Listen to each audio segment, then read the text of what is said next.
Bismillahirrahmanirrahim. Assalamualaikum warahmatullahi wabarakatuh. Perkenalkan, nama saya Risa Aframatul Aziza dari TI 4 dengan NIM 2021-1519.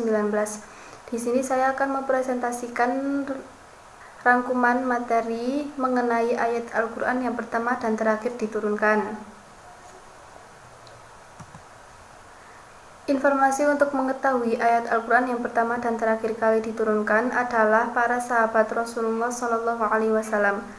Manfaat mengetahui ayat Al-Quran yang pertama dan terakhir diturunkan adalah untuk membedakan antara ayat yang nasih dan mansukh. Misalnya, ketika Al-Quran menyebutkan dua ayat atau lebih dalam satu tema, maka hukum dalam salah satu ayat tersebut akan mengubah hukum ayat yang lain. Dalam kondisi seperti ini, akan mengetahui bahwa ayat yang diturunkan terakhir itu telah menasah hukum yang tertera pada ayat yang diturunkan sebelumnya. Manfaat berikutnya adalah untuk mengetahui sejarah penetapan hukum Islam, perhatian terhadap perjalanan sejarahnya, dan tahapan dalam memberi pelajaran kepada manusia dengan cara yang lemah lembut. Selain itu juga untuk menjelaskan betapa banyak pengorbanan yang telah dilakukan oleh para sahabat untuk mengabdi kepada Al-Quran, hingga mereka mengetahui masa dan tempat turunnya Al-Quran, serta latar belakang dan sebab-sebab diturunkannya sebuah ayat dan sebagainya. Menurut pendapat yang sahih, ayat yang pertama diturunkan adalah awal surat Al-Alaq. Hal ini didasarkan pada hadis-hadis sahih yang menguraikan masalah ini. Sedangkan ayat yang terakhir kali diturunkan adalah ayat sebagai berikut. A'udzubillahi minasyaitonirrajim.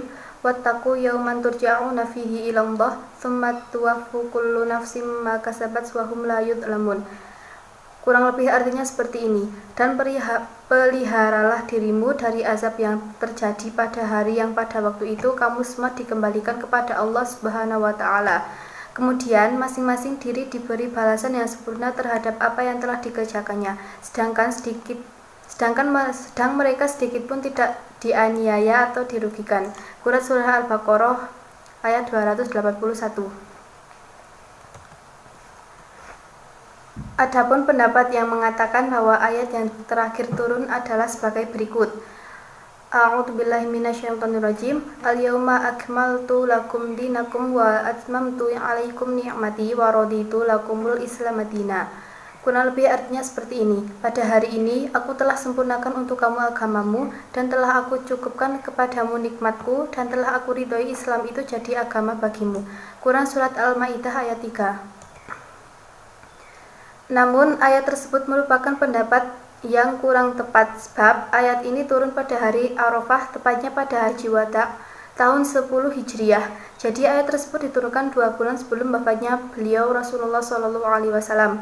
Maksud dari sempurnanya agama dan nikmat pada ayat tersebut adalah sempurnanya syariat agama yang berhubungan dengan ibadah, muamalah, hukum, dan penambahkan kesempurnaan tersebut pada seluruh agama walaupun orang-orang kafir membencinya.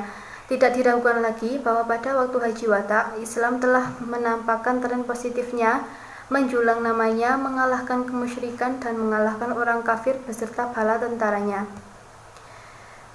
Berikut rangkuman dari saya. Sekian, Allahumma muwaffiq. Wassalamualaikum warahmatullahi wabarakatuh. Terima kasih.